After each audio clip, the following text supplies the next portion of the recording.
এক অন্য ঘটনার সাক্ষী রইল করুই এলাকার মানুষেরা।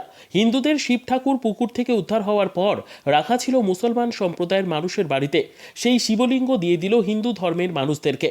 পুকুর থেকে মাটি কাটার সময় পাথরের শিবলিঙ্গ উদ্ধার হলো পূর্ব বর্ধমান জেলার কাটোয়া 2 ব্লকের করুই অঞ্চলের করুই গ্রামে।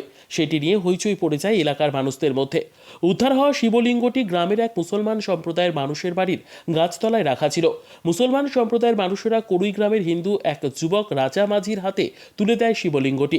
রাজা মাঝি তার বাড়িতে পাথরের শিবলিঙ্গটি এনে পুজো শুরু করে দেয়। শিবলিঙ্গ উদ্ধারের খবর ছড়িয়ে পড়তেই বহু মানুষ ভিড় জমাচ্ছেন রাজা মাঝির বাড়িতে। আজ এলাকার মানুষেরা জানান পাথরের শিবলিঙ্গটি রাজা মাঝির বাড়িতে রয়েছে। হাইস্কুল পাড়ার সকল মানুষদের সহযোগিতায় একটি মন্দির তৈরি করা হচ্ছে। উদ্ধার হওয়া শিবলিঙ্গটি রাজা মাঝির বাড়ি থেকে এনে পুজোর ব্যবস্থা করবেন তারা। নতুন মন্দির তৈরি করার তোড়জোড় শুরু করে দিল এলাকার মানুষেরা। বাড়িতে পাওয়া গেছে বা কি বাড়িতে ছিল বা কোথা থেকে হয়েছে জানতে বলুন।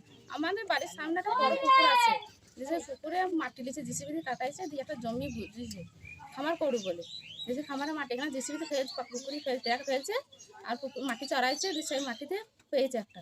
দিয়ে ওর বাবা মনে করেছে এটা পাথর, আমরা তো জানি না তোমাদের ঠাকুর, দিয়ে পাথর মনে করে তখন থুই দিয়েছে কাছে। 10টার সময় জিনিসটা পেয়েছে, দিয়ে কাছে থুই দিয়ে দিতে 3টের সময় নিয়ে আসছে। দিয়ে আমার শ্বশুর বলছে যে একটা পাথর পেয়েছি। আমি পাথরটা এটা হিন্দুদের একটা ঠাকুর। দিয়ে দুজনকে দেখালাম, বলে ঠাকুর হাত দেবো না, দিয়ে এইবারে একটা ছেলে এলো, বলছে আমাকে দাও, দিয়ে দিই না, দিয়ে সেটা দিয়ে দিলাম। আমরা খুশি করে তাকে দিলাম ঠাকুরটা। এই পাড়ায় সব পাড়ায় ঠাকুর আছে, বলছে এই পাড়ায় একটা শিব নাই, তাহলে এখানেই একটা ঠাকুর হোক। আমরা খুশি করে এখন কত দেখবো, যাবো, আসবো, কত ভালো লাগবে, তাতে করে খুশি করে দিয়েছে এইটা। এটা মন্দির হলে কি আমরা সহযোগিতা করবেন? হ্যাঁ, আমরা সহযোগিতা করবো। আপনার নাম? একটা মন্দির হলে আপনার নাম মিলিয়ে বিবি, বাড়ি বাড়ি করুই।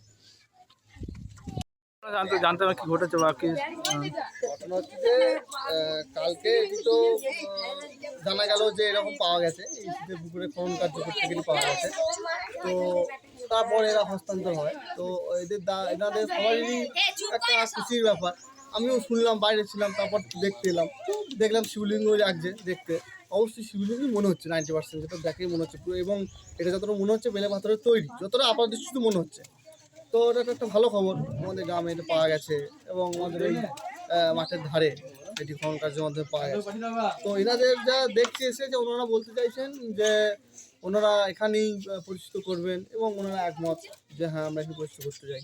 তো আমরা তো দেখে গেলাম, ভালোই লাগলো আমাদের দেখে, ভালো লাগলো এবং নিজের চোখে দেখতে পেলাম জিনিসটা, এইটাই আর কি। এটা আমরা শিব ঠাকুর বা কোনো ঠাকুর টাইপের একটা কিছু ঠাকুর মনে হচ্ছে। হ্যাঁ, সেটা তো শিব ঠাকুর লিঙ্গই মনে হচ্ছে, অবশ্যই প্রতিলিঙ্গই মনে হচ্ছে। সবাই সেটাই বলবে, 8-10 জনকে জিজ্ঞেস করবে, এটাই বলবে, আশা করা যায় এটাই বলবে। আপনার নাম? আমার নাম হচ্ছে অনুপম ব্যানার্জি। বাড়ি?